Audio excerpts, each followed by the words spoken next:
Buenos días, hoy es martes 13 de agosto, les saluda Wendy Monterrosa. Han pasado exactamente 74 días desde que este gobierno tomó las riendas del Ejecutivo. Es poco tiempo para hacer un balance amplio de su trabajo, pero sí suficiente para establecer el camino trazado en áreas importantes, como por ejemplo la seguridad y la migración. En materia de seguridad, lo más visible es el plan de control territorial que está ejecutando para hacerle frente a las pandillas. El gobierno habla de una reducción de los homicidios. De hecho, en lo que va de agosto se tiene un promedio de 4.5 homicidios diarios. En materia económica, El Salvador mantiene bajas tasas de crecimiento y escasa generación de empleo formal. Problemas que nuestro país, como saben, arrastra desde hace décadas. Al igual que el resto de países del Triángulo Norte y México, El Salvador tiene el importante desafío de frenar la migración, en especial la migración forzada. Hace unas semanas, el presidente Nayib Bukele anunció junto al presidente de México, Manuel López Obrador, el programa Sembrando Vida, que pretende generar unos 20,000 empleos y reducir la migración. Sobre estos temas vamos a centrar la entrevista de esta mañana con los panelistas Rubén Zamora y Álvaro Artiga. Comenzamos.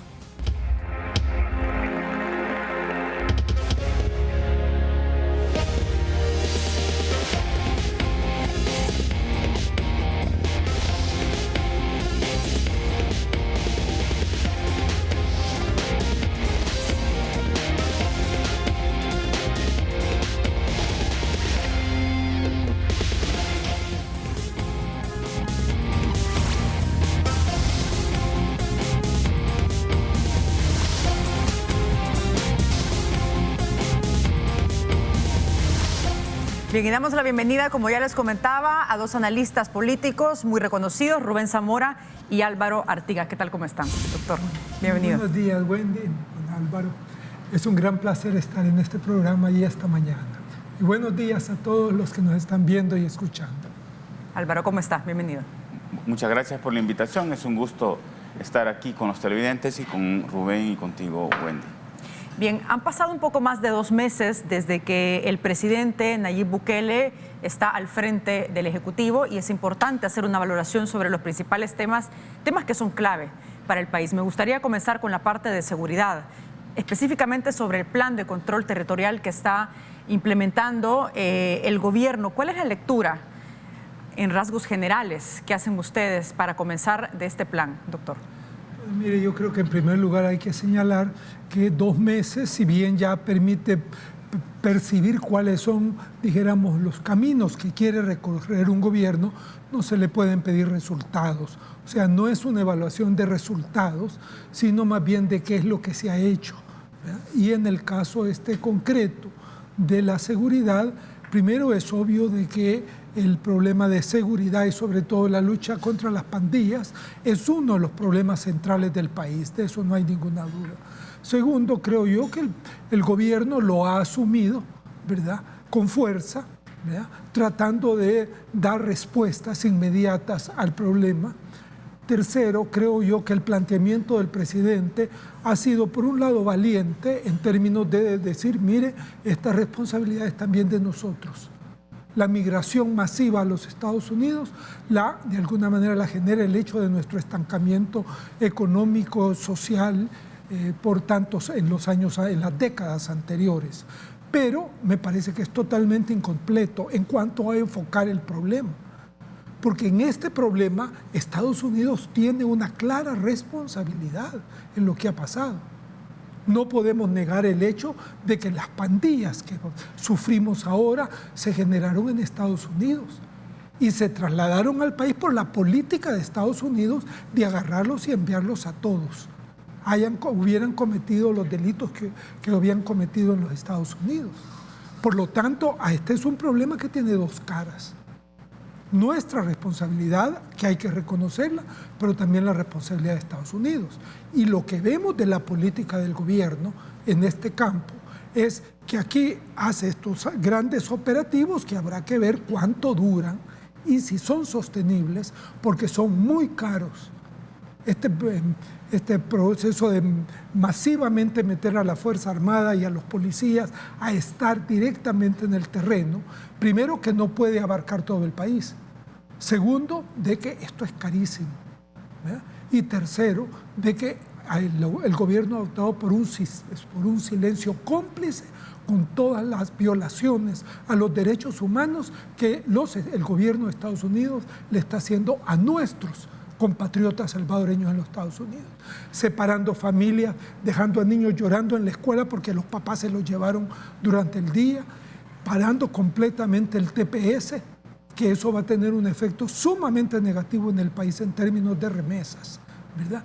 Y por la otra parte, hacinando miles de salvadoreños a condiciones de desgracia en los Estados Unidos por la forma como los están tratando en verdaderos campos de concentración. Ese es el lado que yo creo que en el gobierno ha fallado totalmente y que mantiene un silencio cómplice y anticonstitucional, porque la primera obligación del gobierno es defender a la ciudadanía, y son tan ciudadanos los que están en Estados Unidos como los que estamos aquí. Y ese silencio sí es culpable. Álvaro, su valoración sobre la parte de seguridad, el doctor Rubén Zamora lo vinculaba porque va estrechamente relacionado con el tema de la migración, lógicamente, pero me gustaría conocer cuál es su análisis sobre lo que estamos viendo nosotros del plan de seguridad del gobierno, un plan que busca controlar los territorios, un tema que ha quedado relegado durante muchos años, que es uno de los principales desafíos, de hecho, que tiene este país. Planes, por ejemplo, en los centros penales, posición que han tenido organismos de derechos humanos sobre el uso de la fuerza por parte de policías y por parte de militares. ¿Cuál sería su análisis sobre lo que estamos viendo hasta el momento en seguridad? Primero hay que tomar en cuenta que se trata de una problemática que desborda las capacidades y las facultades del órgano ejecutivo y concretamente del Gabinete de Seguridad. ¿Por qué? Porque si bien es cierto, ha habido una serie de acciones que tienen que ver con los reos, ¿verdad?, las medidas extraordinarias, y que tal como se plantearon, tenían como objetivo la reducción de homicidios, y parece que ha habido éxito en la reducción, ¿verdad? Digamos, la contabilización de homicidios nos refleja una disminución en comparación con lo que teníamos hace 6 meses, digamos. Entonces uno podría pensar que por ese lado la conducción del problema ha sido exitosa. Pero, repito, una cosa es lo que se haga en las cárceles, pero la seguridad es más que eso. ¿Por qué? Porque interviene la Fiscalía e intervienen los tribunales, ¿verdad? Hay otros puntos ahí que son la parte de los juicios, ¿verdad?, de lograr las condenas o las absoluciones, las que sean, ¿verdad? No solo es de aglutinar, concentrar, aislar, que digo, eso tiene algún resultado, pero tienen que seguirse todos los otros procedimientos que supone la detención de una persona, y eso depende ya de la Fiscalía, de los tribunales, y ya no del Ejecutivo. Y ahí hemos visto cómo algunas de las medidas que adoptó el Ejecutivo entraron en contradicción con los tribunales, ¿verdad?, que impidieron que se pudiese seguir con procedimientos que estaban ya programados, ¿verdad?, con audiencias, etcétera. Todo eso lo vimos. Entonces eso nos está reflejando que el ansia del gobierno, del presidente y de las autoridades de seguridad de actuar en esta materia tiende a caer en descoordinación con otras instituciones que tienen que ver en esta materia, ¿verdad? En campaña el presidente habló de trabajar en equipo, ¿verdad? Entonces yo creo que en estos primeros semanas que en materia de seguridad ahí ha tenido una falencia al no coordinar las acciones que iba a hacer desde el Ejecutivo con lo que tenía que hacer la Fiscalía y los tribunales. Si bien es cierto, se han ido resolviendo esas inconsistencias o problemas de coordinación interinstitucional, ¿verdad? Ahora hace falta ver qué tan sostenible es en el tiempo estas acciones que ha ido tomando el Gabinete de Seguridad.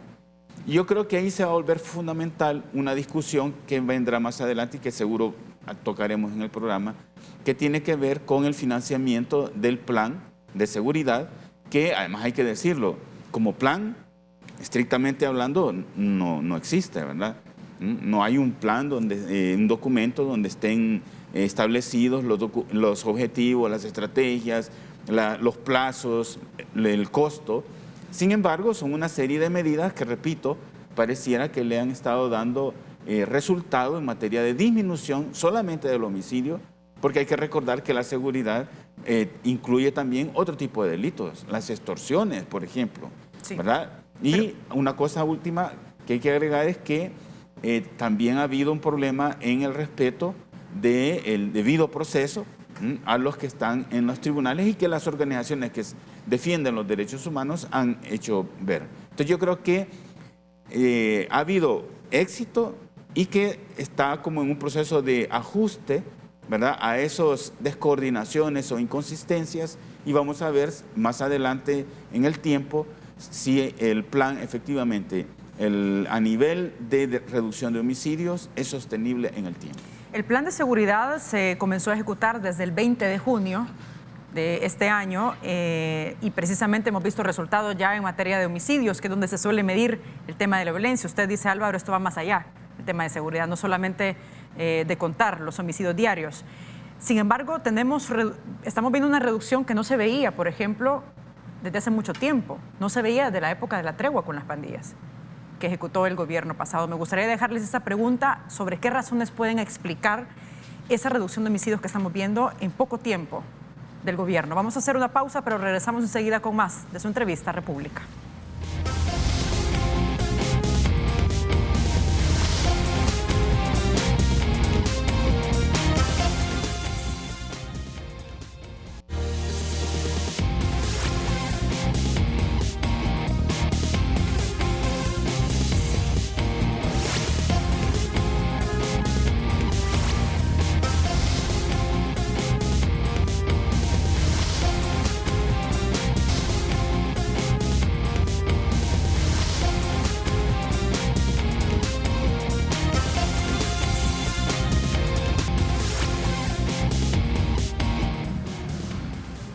Bien, estamos de regreso esta mañana aquí en República conversando con dos analistas políticos, el doctor Rubén Zamora y también el doctor Álvaro Artiga, haciendo una valoración acerca del trabajo del Ejecutivo, y nos hemos centrado en la parte de seguridad. Y yo les dejaba una pregunta que tiene que ver con lo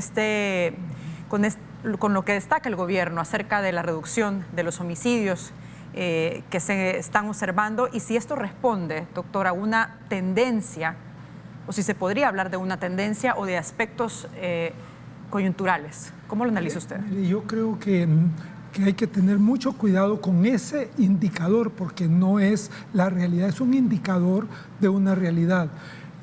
El movimiento de asesinatos, un aumento, disminución, varía relativamente. De hecho, este mes que acaba de pasar, acaban de dar los datos, creció, no disminuyó. Pero entonces el indicador de cuántos asesinatos hay tiene sentido en el mediano y largo plazo, pero no en 2 meses. Yo creo que es muy débil y sobre todo tiene dos problemas. Primero, que el gobierno le ha prohibido a las otras fuentes de información sobre el número de asesinatos, a la policía misma, al departamento, a los fiscales, etcétera, a la fiscalía y a los que ven los cadáveres, de dar sus datos, que antes teníamos como 3 fuentes para poder ver por dónde iba la cosa. Hoy prácticamente se ha reducido a una, es el gobierno, y se vuelve sospechoso. Aunque el gobierno no le puede prohibir a Medicina Legal. No le puede mover, pero le ha pedido que no den datos. Y hay en ese sentido... ¿Pero Medicina Legal ha dejado de dar datos, doctor? Dejó de dar datos un mes, no sé si ha empezado a volver a dar este mes, ¿verdad? Eso es una cosa que no se debe de aceptar. Pero el otro problema de fondo es el siguiente, miren, esta estrategia de operativos masivos en el terreno para recuperar terrenos, ya lo vivimos por más de 13 años durante la guerra contra el FMLN. Si esa era la estrategia de la Fuerza Armada, que hacía precisamente los grandes operativos, concentraba fuerzas y trataba entonces de quitarle el terreno al FMLN. ¿Cuál fue la respuesta del FMLN? Hacían las guindas, se salían corriendo del terreno a otro lugar, y cuando el ejército ya no podía sostener a los miles de soldados y oficiales en el terreno, porque eso es caro, y estos se retiraban, la guerrilla volvía a ocupar sus territorios. Entonces, esa estrategia como estrategia no funciona.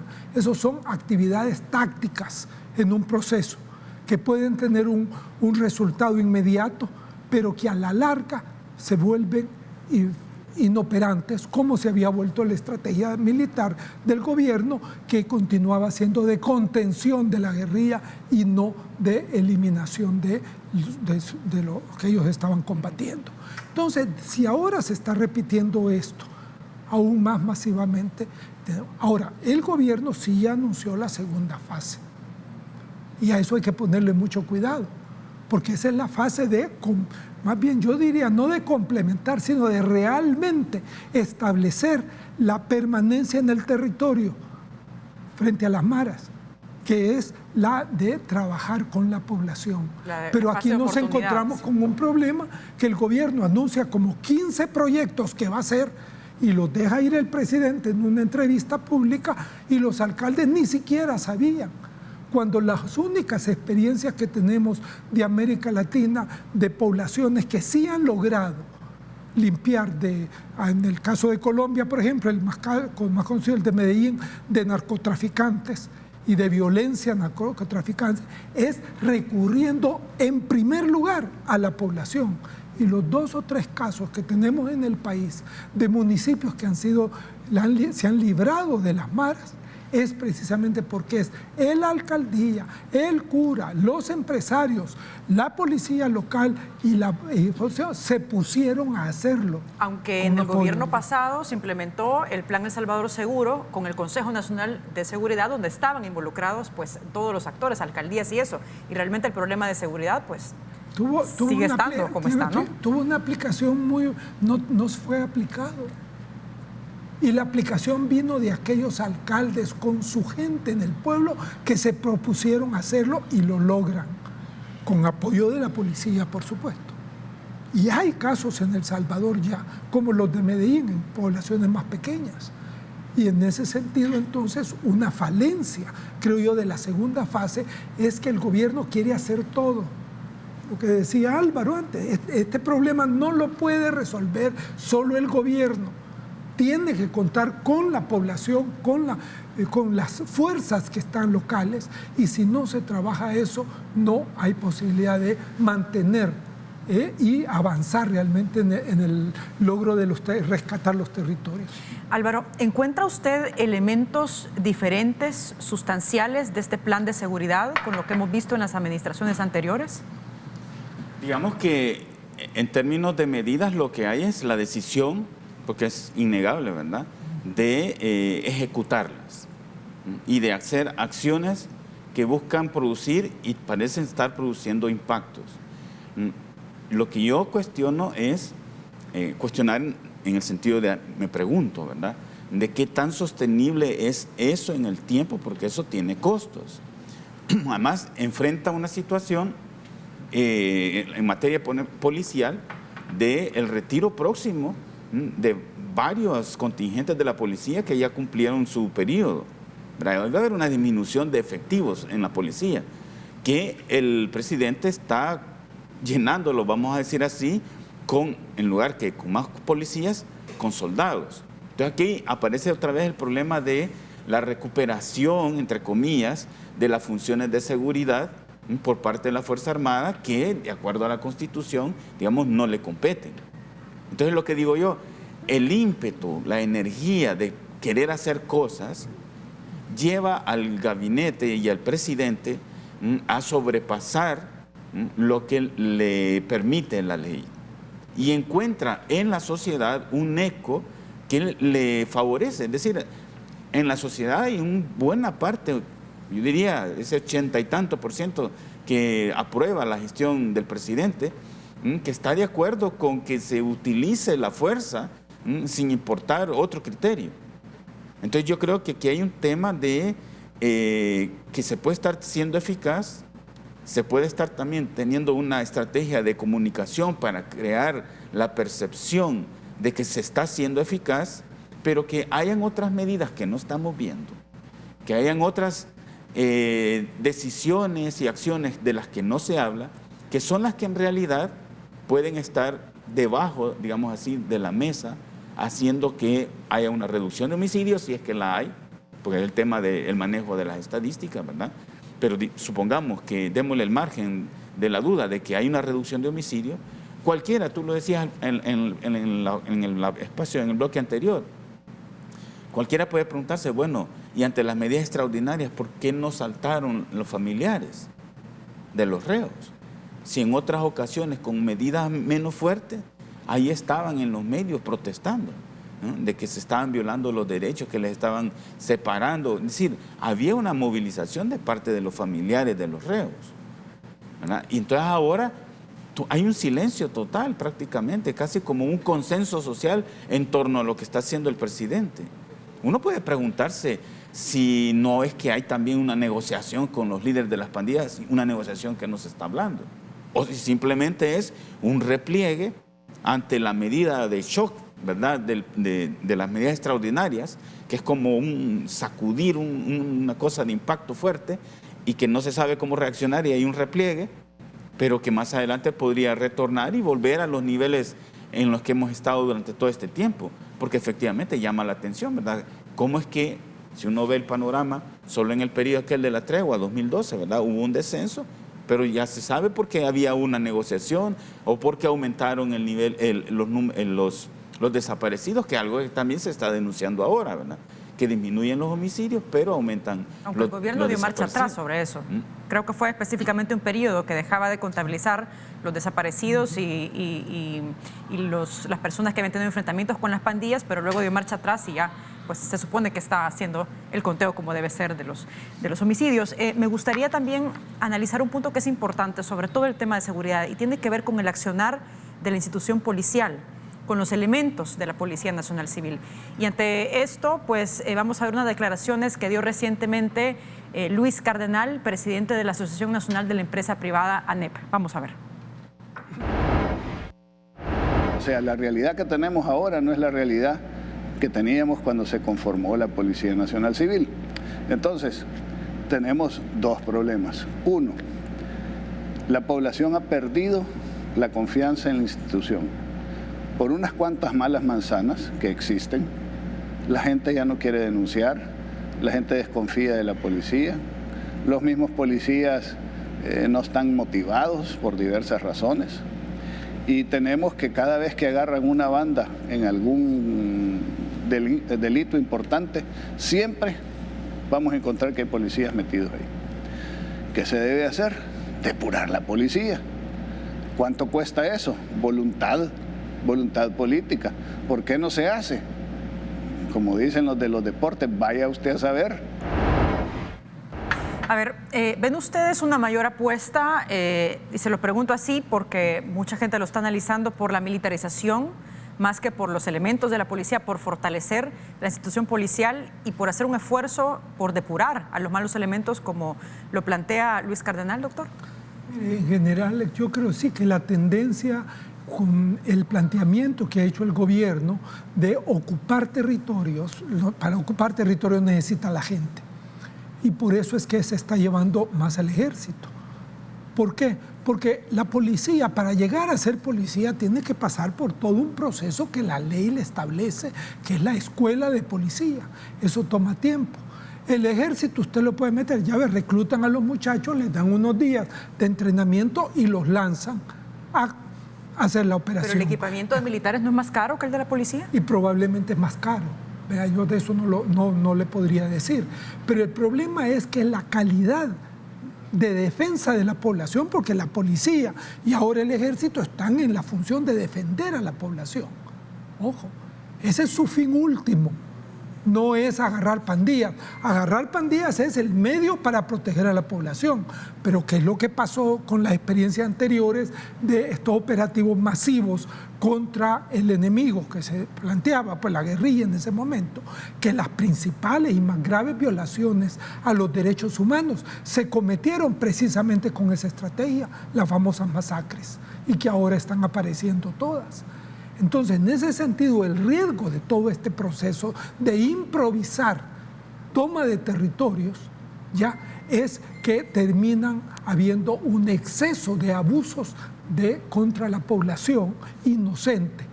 Y de hecho están apareciendo en los periódicos los casos de que solo porque es joven lo agarran y se lo llevan. Y a veces muchachos que acaban de empezar a trabajar se los llevan presos. ¿Por qué? Porque los agarraron, andaban agarrando a todos los demás. Todos esos problemas son problemas que tenemos que enfrentar en este momento. Y por eso, insisto, el problema se resuelve cuando hay una verdadera estrategia que nos permita decir en los próximos 4 años, al menos vamos a actuar de esta manera, con este programa y con estas personales. ¿Y con qué personal de esto? Y allí esto sale completamente más allá de soldados y policías y abarca la población. Y en los casos en que se ha podido lograr resolver problemas de extorsión masiva o de asesinato masivo, es cuando la población ha entrado a formar parte, no como policías o soldados, sino como en su papel civil, junto con todo el aparato civil que el Estado tiene. Vamos a quedarnos en este punto porque también es importante conocer si realmente la población está confiando más en los militares en cuanto al combate a la delincuencia que en la propia Policía Nacional Civil. Hacemos pausa, pero regresamos enseguida con más de República.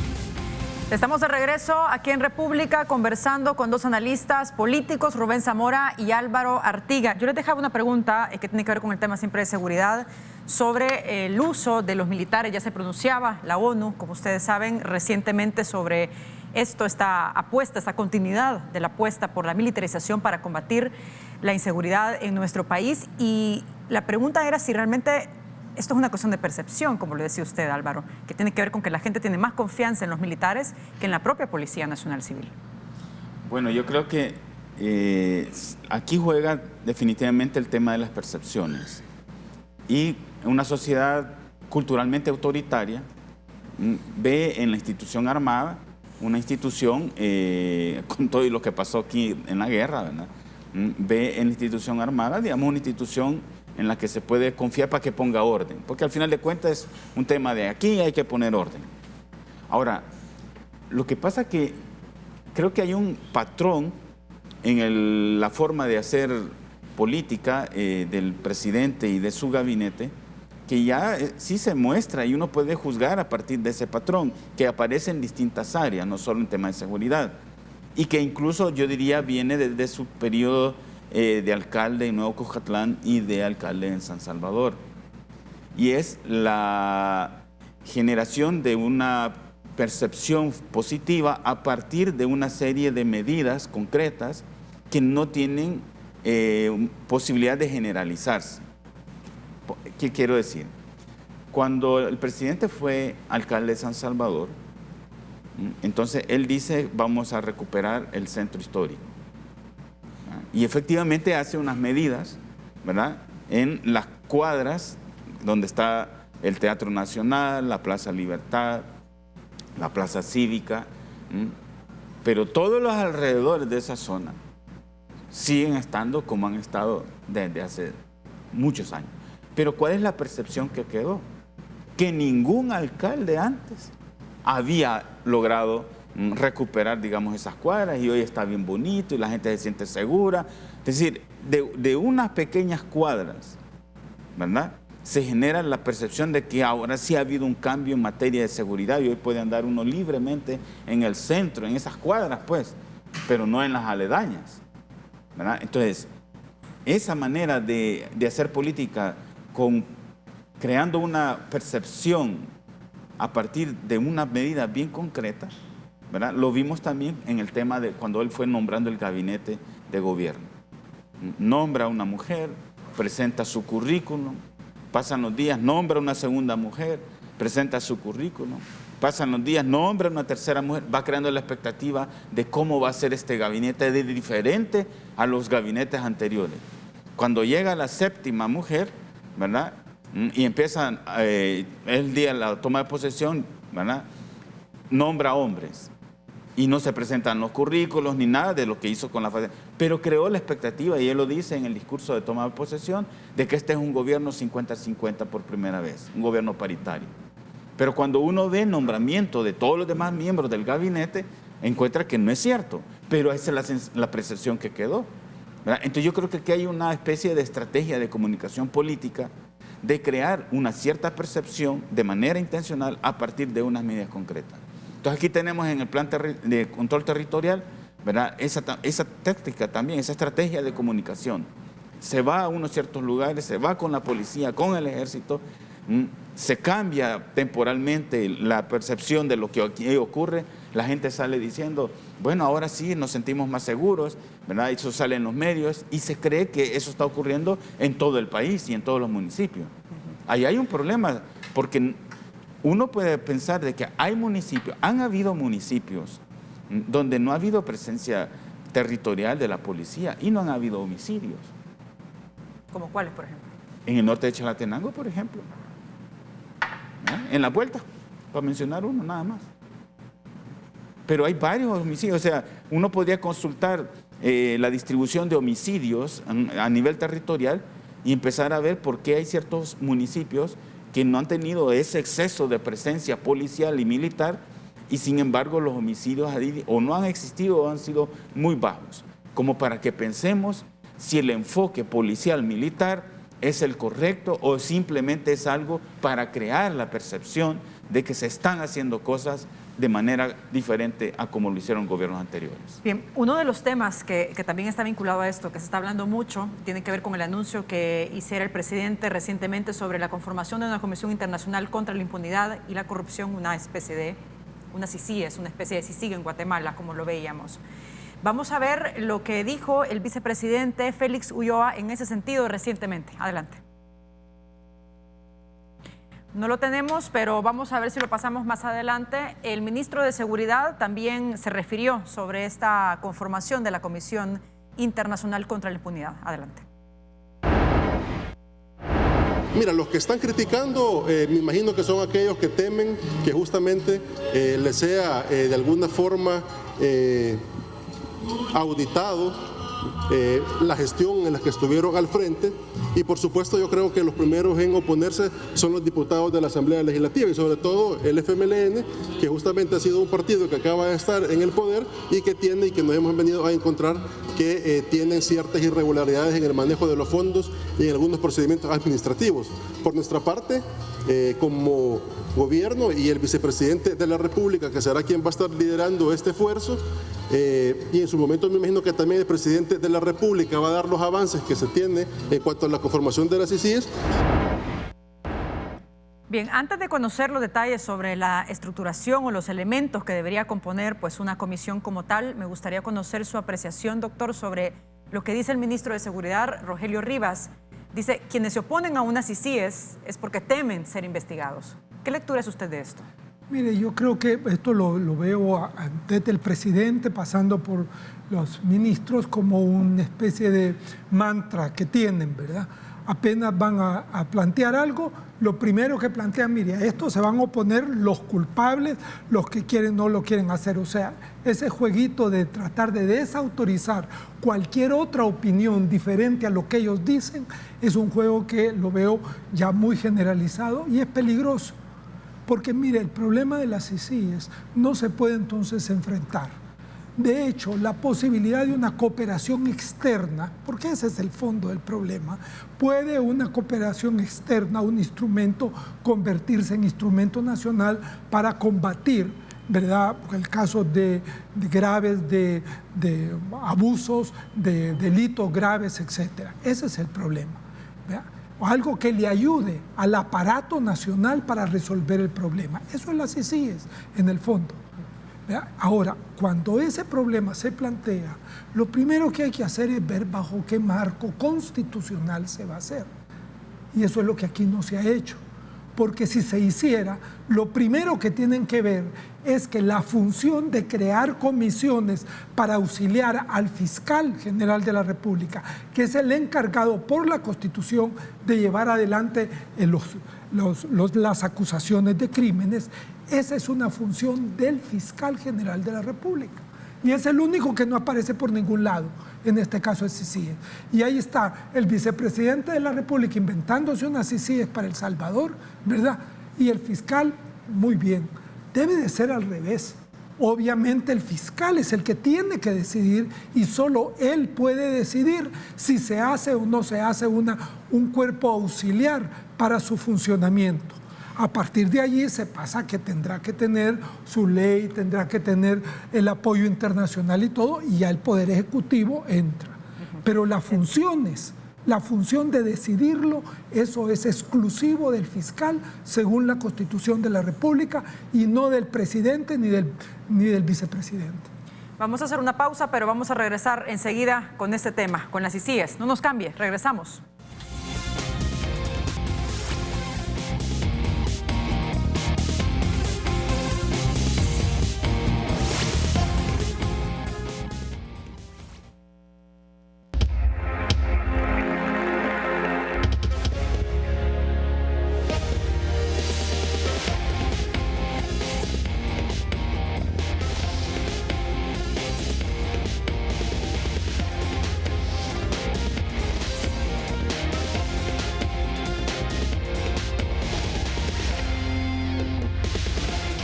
El presidente tiene un compromiso con el país y es una persona que cumple sus promesas.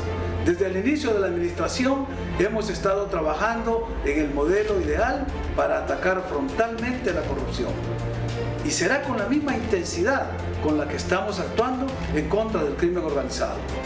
No vamos a cesar, porque cada policía que nos falta es porque alguien se robó el dinero. La medicina que nos falta es porque alguien se robó el dinero. Cada médico que nos hace falta lo podremos contratar si evitamos que nos roben el dinero de los contribuyentes. Cada profesor que hace falta en las escuelas lo podremos tener si evitamos que nos sigan robando nuestros impuestos. Esto forma parte de la nueva visión de Estado y es el propio presidente el que dicta las líneas de trabajo. Las CICIES va. Bien, ahí teníamos declaraciones del vicepresidente Félix Ulloa sobre la conformación o la creación de una comisión especial internacional contra la impunidad y la corrupción. ¿Cómo interpreta, Álvaro, usted estas declaraciones del vicepresidente?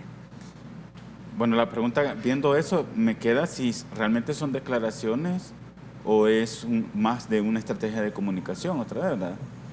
Por la música, ¿verdad? Por la forma como está hablando. La comisión esta va, ¿verdad? Es así, esa es la afirmación, ¿verdad? Como para que sí, ahora sí, esto va a ser diferente. Cuando al ministro de Obras Públicas le preguntaron sobre el tema del tren, ¿verdad? Que se prometió en campaña, los estudios ya se están haciendo. Hay ese tipo de preguntas y respuestas que lo que quieren generar es la certeza de que este gobierno tiene la decisión de hacer las cosas. Pero luego pasa el tiempo y no se ve nada. Podríamos preguntarnos por la construcción del puente aquel, ¿verdad? Que dijo la ministra de Desarrollo Social, Desarrollo Local, si ya están haciendo algo al respecto. Incluso podríamos preguntarnos si ese ministerio ya tiene existencia real o no. ¿Verdad? O sea, aquí hay un juego de, como hacía Chávez en Venezuela, ¿verdad? Tenía un subprograma y le llamaban por teléfono a los ciudadanos: mire, presidente, aquí tenemos un problema en esta comunidad. En este momento estoy dándole indicaciones al ministro no sé qué que resuelva ese problema. En este momento.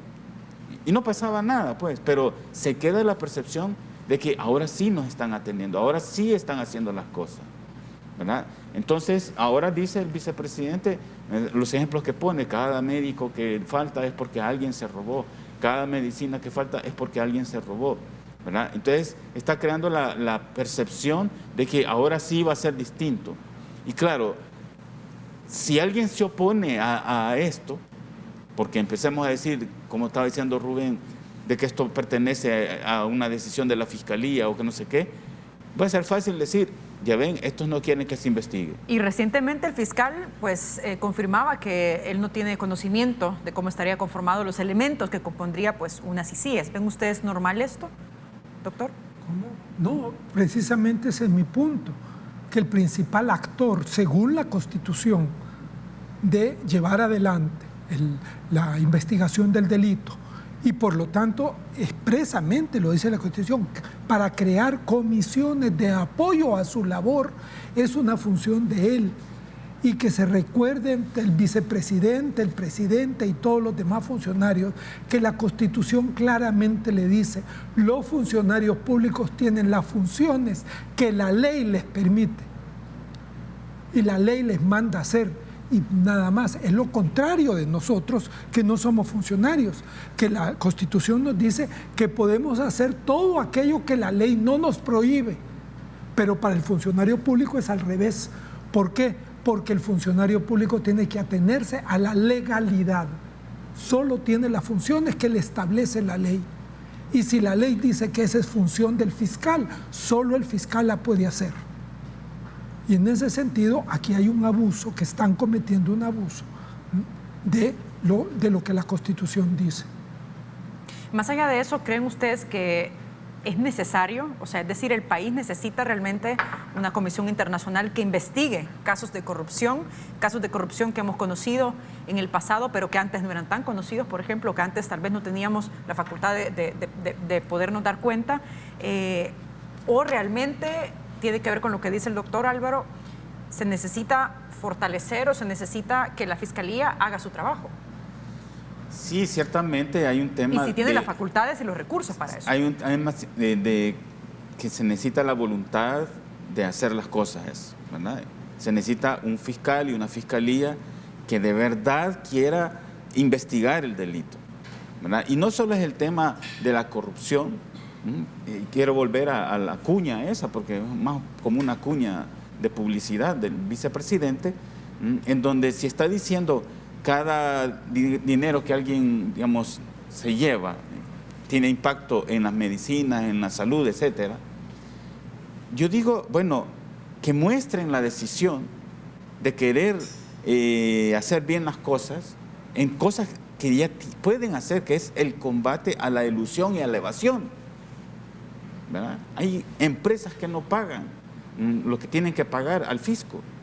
Entonces, ahí que muestren. No es necesario crear la expectativa de una comisión, que no estoy diciendo que no es que no la vayan a hacer. Pueden hacerla y buscar el recoveco por donde crear cualquier cosa, porque ha sido un tema de campaña y que se va a prestar para generar esa división entre, ya ven, nosotros aquí queremos hacer las cosas y estos nos las están impidiendo, porque ciertamente todo lo que está ocurriendo en este momento está enfocado en la elección de 2021. A propósito, me gustaría que viéramos declaraciones del presidente de la ANEP con el tema de las CICIES. Vamos a ver. Tal vez me voy a meter en líos al decir esto aquí. Se habla de las CICIES. Las CICIES es una instancia de afuera. ¿Qué pasó en Guatemala?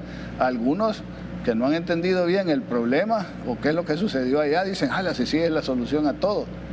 En Guatemala creó problemas gravísimos y en realidad si uno compara los logros de las CICIES en Guatemala con algunos logros de la Fiscalía aquí, sale mejor evaluada nuestra Fiscalía sin recursos. ¿Por qué? Porque en Guatemala se metió preso a una vicepresidenta y a un presidente. Todavía están esperando condena, están en juicio, 3, 4 años después. Aquí ya tenemos a 2 presidentes condenados, a uno exilado, ya tenemos a un montón de ministros también enjuiciados en la cárcel, hay un montón de juicios de enriquecimiento ilícito, presidentes de la Asamblea, etcétera. Los resultados, si uno los mide objetivamente, son mucho mejores aquí que allá. ¿Qué creemos nosotros? Que aquí lo que debe hacerse es una CICIES bajo la Fiscalía y fortalecer la Fiscalía. Una unidad especializada dentro de la Fiscalía. Claro, nacional, porque para hacer la otra hay que traer extranjeros. Bien, ¿Coinciden ustedes con esta declaración que sale mejor evaluada la Fiscalía General de la República en este tipo de casos que lo que ha hecho, por ejemplo, una comisión internacional en Guatemala, el vecino país que tenemos el ejemplo más claro? Pero vamos a hacer una pausa y al regresar hacemos esta valoración. No nos cambie.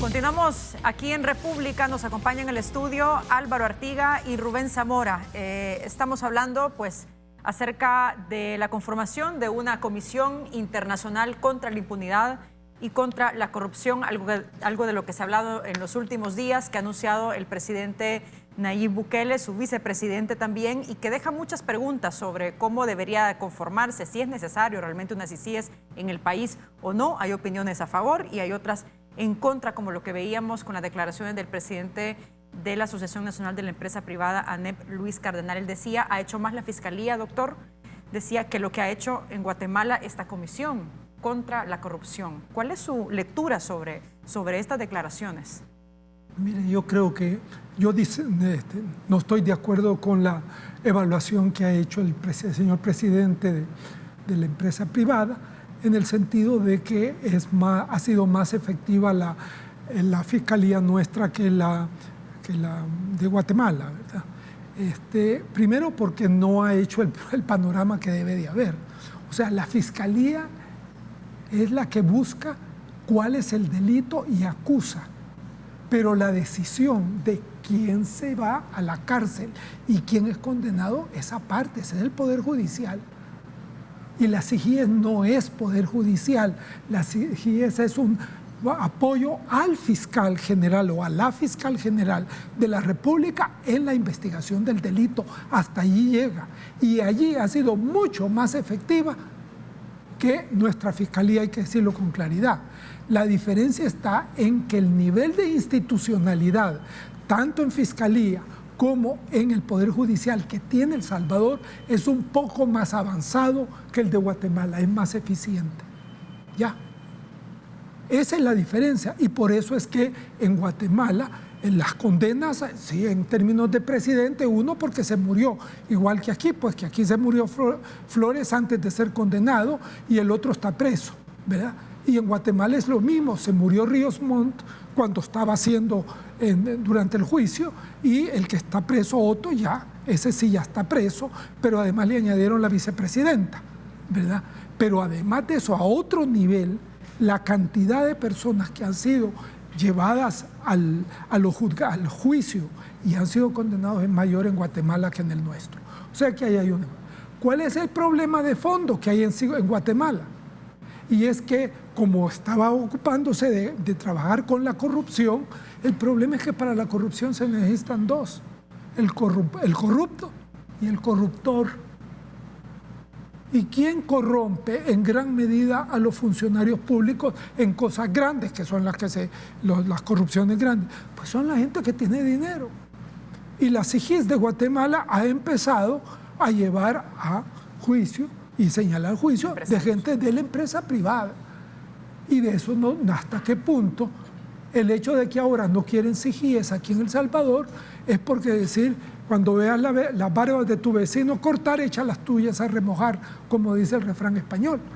O sea, bueno, si estos empezaron con los políticos, allí la empresa de Guatemala, la empresa privada, era incensarios todos los días a la CIGIES.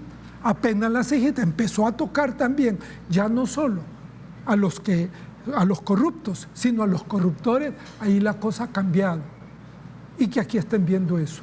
Yo, con lo personal, no creo que es buena ni mala. Yo quiero ver qué ponen, porque depende de lo que pongan. y si eso que se pone como sigista o como se le quiera llamar es de acuerdo con nuestro ordenamiento constitucional. Ese para mí son los dos puntos necesarios.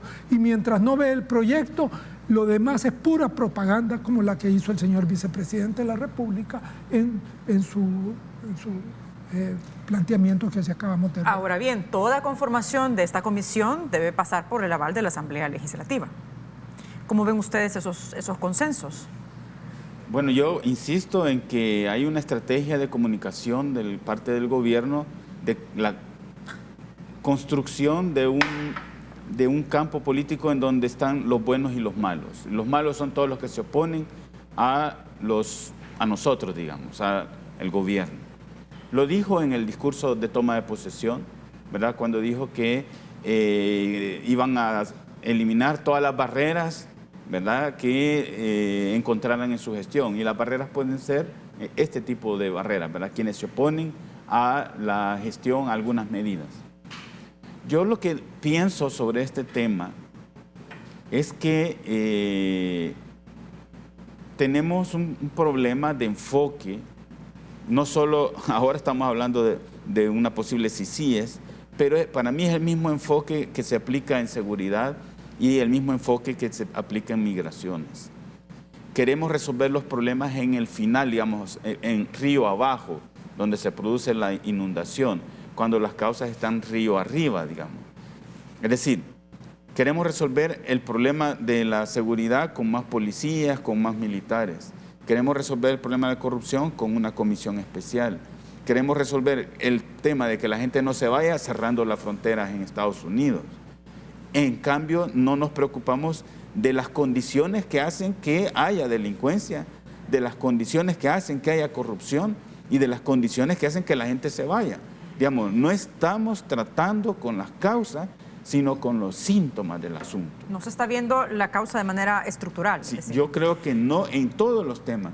Y por eso pienso que es más bien una estrategia de comunicación de cara a las elecciones de 2021, que alguien puede decir, pero falta mucho para las elecciones de 2021. No, porque no hay que olvidar, el presidente tiene que construir su partido Nuevas Ideas. Eso toma tiempo, lo están haciendo ya, ¿verdad? Pero se necesita que haya la percepción de que hay quienes se están oponiendo a una gestión exitosa del gobierno, y a todos esos que se oponen hay que sacarlos en 2021, ¿verdad? Además, hay que ponerle la perspectiva de que se llega al gobierno no para estar solamente 5 años, sino para gobernar durante más años. O sea, el presidente terminará su gestión en 2024, pero el grupo que ha estado detrás permanentemente y que no se ve apoyando al presidente, ese tiene la pretensión de continuar, si es que no es una cuestión meramente familiar, ¿verdad? Y estamos en un momento de constitución, yo diría incluso de una dinastía como ya la tuvimos al principio del siglo XX, la dinastía Meléndez-Quiñones. Yo creo que en el fondo ante eso es lo que estamos.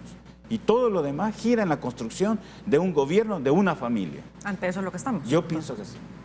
A ver, hay otro tema también importante que tiene que ver con la política exterior, y ya lo comentaba el doctor Rubén Zamora al inicio de esta entrevista, que de alguna forma ya se veían luces o líneas por dónde iría este gobierno, por dónde va este gobierno en cuanto a política exterior antes de que tomara posesión el presidente Nayib Bukele. Y aquí me gustaría que viéramos declaraciones, no sé si producción las tiene listas, del secretario de Estado de Estados Unidos que visitó nuestro país hace unas semanas, Mike Pompeo, sobre que el país puede ser un modelo en el tema migratorio. Vamos a verlo. Lo que quiero es agregar lo que dijo el presidente Bukele.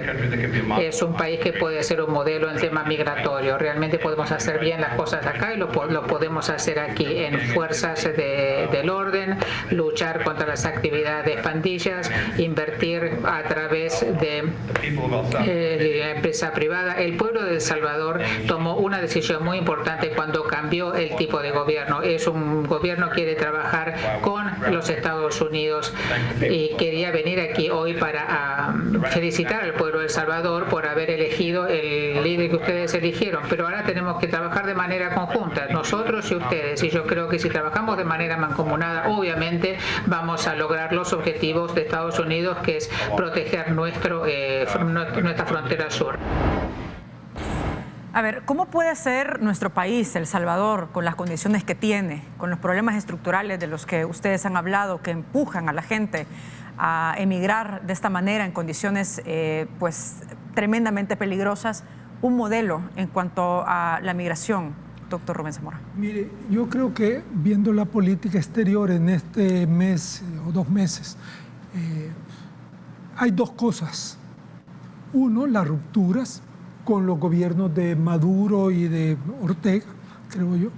Y la otra es la posición respecto a Estados Unidos. Esos son los 2 únicos cambios que yo encuentro, además de cambiar a un montón de gente, a despedir muchísima gente del servicio diplomático, ¿verdad?, para poner las gentes que ellos quieren. Pero esos 2, respecto a la primera, pues yo creo que en ese sentido el gobierno de Venezuela es un gobierno muy rechazado por la mayoría de los países de América Latina y yo diría del mundo, ¿verdad? Le queda el apoyo de China, de Cuba y de Rusia, pero fuera de eso parece no tiene prácticamente apoyo, ¿verdad? El caso de Nicaragua es evidente, ahí hay una dictadura, ¿verdad? Y hay que tomar algunas medidas, ¿verdad?, en el sentido ese de no aceptar ese tipo de dictadura, sobre todo a la par de nuestro país. Pero el otro, el de Estados Unidos, es el otro cambio. Y yo creo que aquí el problema es grave.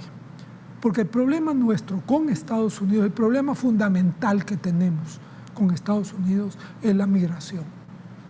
Cuando tenemos prácticamente 1/3 de nuestra población viviendo en Estados Unidos, cuando ese 1/3 de población significa el apoyo más fuerte que tiene económicamente el país a través de las remesas. Y cuando esa situación enfrenta a un gobierno como el norteamericano, que ha utilizado y está utilizando el problema de la migración para sus intereses electorales, porque ya viene una elección presidencial, y poder mantener apoyada su base de extrema derecha, entonces el problema es serio. Doctor. Y es muy grave. No nos podemos pelear con Estados Unidos, sí, pero adoptar la posición de subordinarse como el gobierno de Bukele está tomando y callarse frente a todos los abusos que están cometiendo el gobierno de los Estados Unidos contra nuestros habitantes en Estados Unidos, eso no es perdonable, creo. Vamos a quedarnos hasta acá, tengo que hacer una pausa, pero vamos a regresar sobre este tema, la política exterior y la posición del gobierno frente al tema de migración. Regresamos.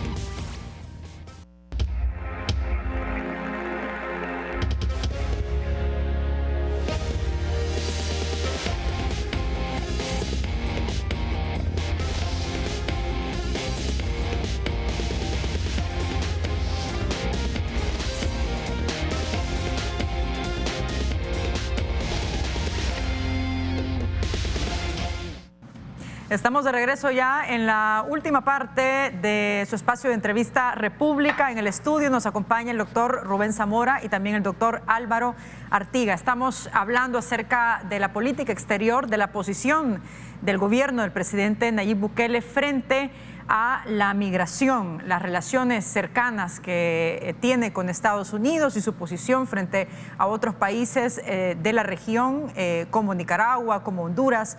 El doctor Rubén Zamora, Álvaro, decía desde el inicio que se ha establecido un silencio cómplice en materia de violación de derechos humanos que se dan por parte de Estados Unidos hacia los migrantes de nuestro país, de México, de Guatemala, por supuesto, y de Honduras.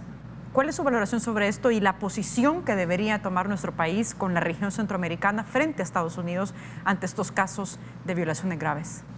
A ver, yo creo que en estas cosas uno tiene que pensar en cuáles son los objetivos políticos que tiene un gobierno, porque sobre esos objetivos va a tomar decisiones.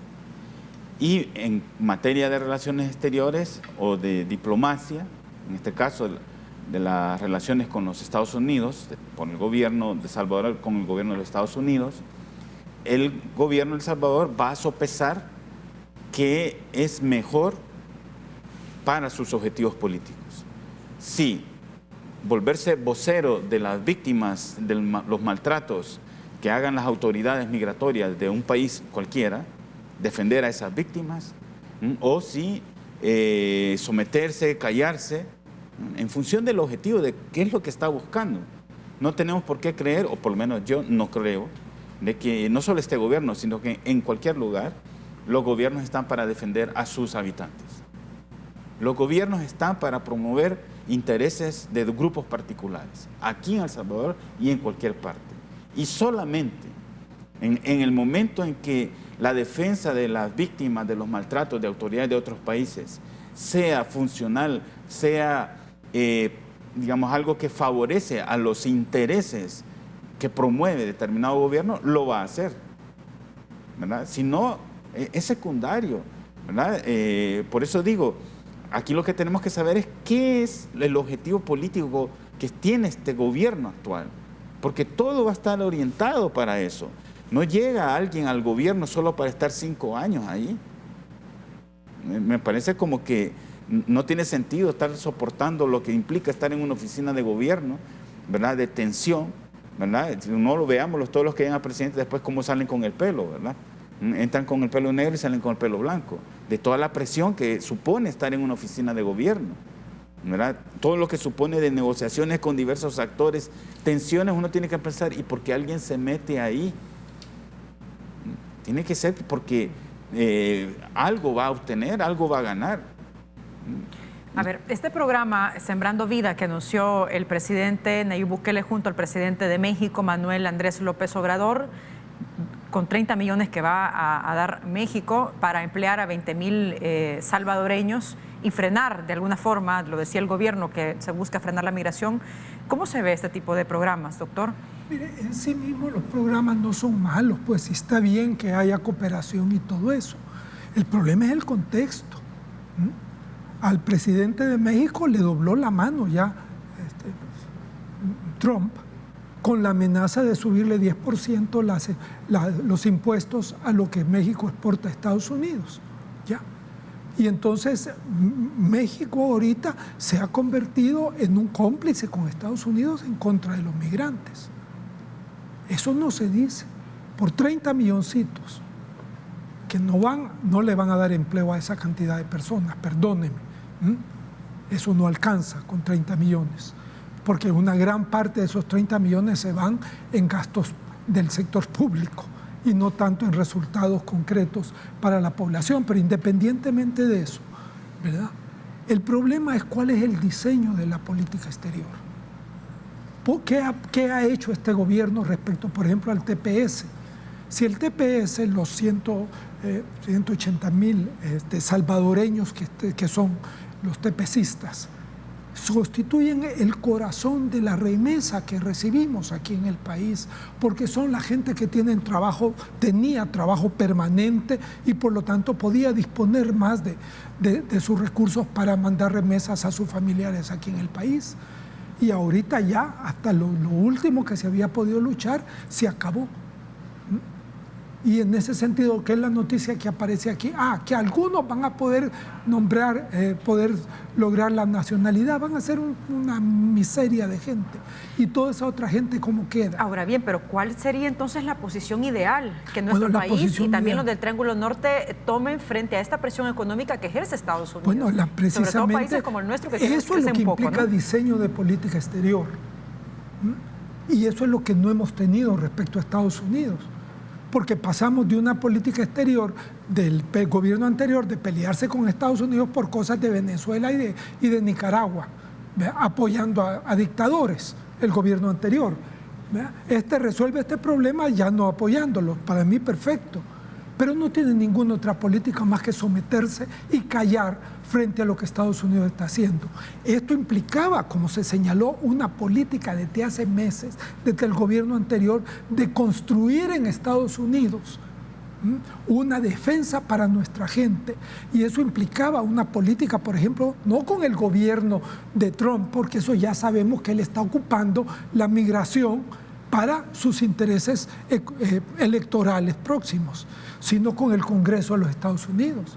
Y tratar de eso. Y sobre todo también un tercer nivel, que es el Poder Judicial de los Estados Unidos, que es el que ha estado haciendo las medidas más concretas para proteger a nuestros migrantes.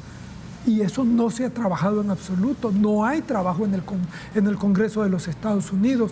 No hay ningún movimiento con todas las organizaciones de Estados Unidos que defienden a los migrantes. ¿Vea? Entonces se ha descuidado totalmente de eso, siempre para parecer el niño bueno de los Estados Unidos, y ahorita tenemos estos resultados tristes. Y si Trump pierde las elecciones próximas, que puede perderlas, puede que no, puede que sí, ¿qué va a pasar con el nuevo gobierno? ¿Ah? ¿Vamos a seguir siendo niños buenos del otro o qué?